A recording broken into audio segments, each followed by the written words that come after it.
ఇవాళ నేను one of the most common problem అండి, మన న్యూరాలజీ ఓపీకి వస్తూ ఉంటారు, లో బ్యాక్ ఏక్ ఆర్ నడుము నొప్పి. ఇది ప్రతి 5గురిలో 4గురికి వచ్చే మోస్ట్ కామన్ డిజార్డర్ అండి. చాలాసార్లు నడుము నొప్పి అనేది చాలా కామన్ అండి. చాలాసార్లు ఏదైనా స్ట్రెస్ అయినప్పుడు, స్ట్రెయిన్ అయినప్పుడు కానీ, ఏదైనా బరువు అయిన వస్తువు మనం తీసి పక్కన పెట్టినప్పుడు కానీ, ఏదైనా అన్యూజువల్ పోస్చర్లో ట్రావెల్ చేసిన బస్సులో కానీ ఏదైనా ట్రావెల్ చేసినప్పుడు కానీ మనకు నడుము నొప్పి వస్తూ ఉంటుంది. ఆ తర్వాత స్పాంటేనియస్గా చిన్న చిన్న చిట్కాలు కానీ మందులు కానీ వాడితే తగ్గిపోతూ ఉంటుందండి. మనకి నడుము యొక్క పటుత్వం అనేది చుట్టుపక్కల ఉన్న కండరాలు, వర్టెబ్రల్ బాడీస్, ఆ మధ్యలో ఒక డిస్క్, వీటన్నిటి పటుత్వం మీదే మనకి నడుము యొక్క స్టెబిలిటీ అనేది డిపెండ్ అయిపోయి ఉంటుంది. ఏదైనా కారణం, ఎస్పెషల్లీ ఏజింగ్ వల్ల కానీ లేకపోతే ఫిట్నెస్ లోపం వల్ల కానీ ఈ చుట్టుపక్కల యొక్క కండరాలు కనుక మనకు వీక్ అయిపోతే మొత్తం ప్రెషర్ స్పైన్ మధ్యలో ఉన్న డిస్క్ మీద పడుతూ ఉంటుంది.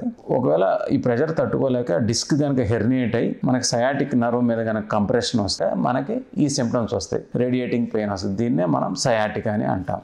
ఇది మోస్ట్ కామన్ కాజ్. మనకి ఇంకా అదర్ కాజెస్ ఫర్ సయాటికా అండి, ఇన్ఫెక్షన్స్, ఎస్పెషల్లీ మన ఇండియాలో అయితే ట్యూబర్క్యులస్ స్పైన్ కానీ లేకపోతే very rarely pyogenic spinal infections వల్ల కానీ మనకి ఈ సయాటిక్ పెయిన్ అనేది రావచ్చు. దాంతోపాటు ఒంట్లో కానీ లేకపోతే స్పైన్లోని ఇంట్రిన్సిక్గా వచ్చే ట్యూమర్స్ వల్ల కానీ కనుక ఈ సయాటిక్ నర్వ్ కంప్రెషన్ వస్తే కనుక మనకి సయాటిక్ నర్వ్ లైక్ సిమ్టమ్స్ రావచ్చండి. కొంతమందిలో ఈ సిమ్టమ్స్ అనేవి చాలా మైల్డ్గా ఉంటాయి. కొంతమంది ఈ సయాటిక్ పెయిన్ వల్ల నుంచోలేరు, కూర్చోలేరు, పడుకోలేరు, అంటే చాలా డిసేబులింగ్గా ఉంటాయండి. Based on the symptoms, clinical features బట్టి మనం దీన్ని క్లాసిఫై చేయొచ్చండి. Mild, moderate, severe. మైల్డ్ అంటే మనకి జస్ట్ నడుము నొప్పితో పాటు అకేషనల్గా రేడియేటింగ్ పెయిన్ కనుక ఉంటే దీన్ని మైల్డ్ సయాటిక్ పెయిన్ అంటాం. మోడరేట్ సయాటిక్ పెయిన్ అంటే దీనికి రేడియేటింగ్ పెయిన్తో పాటు నమ్నెస్ ఉండి దగ్గినా, తుమ్మినా, వంగినా కనుక మనకి సయాటిక్ పెయిన్ కనుక వస్తే దీన్ని మోడరేట్ సిమ్టమ్స్ అంటాం. సివియర్ సిమ్టమ్స్ అంటే దీనికి న్యూరలాజికల్ డెఫిసిట్స్ ఉంటాయి. ఇది ఒక న్యూరలాజికల్ ఎమర్జెన్సీ. అంటే మనం నడుస్తుంటే కాలు జాలు అయిపోవటము, చెప్పు జారిపోవటము,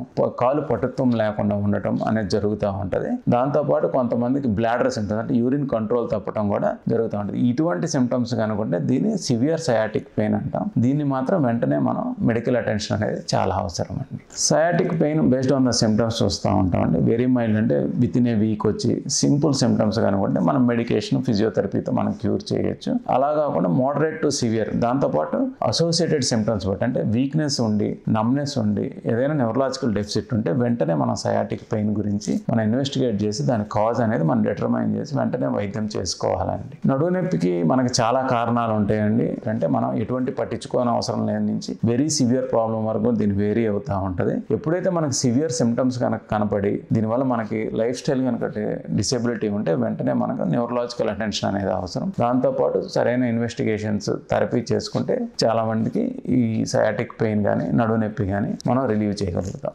థ్యాంక్ యూ.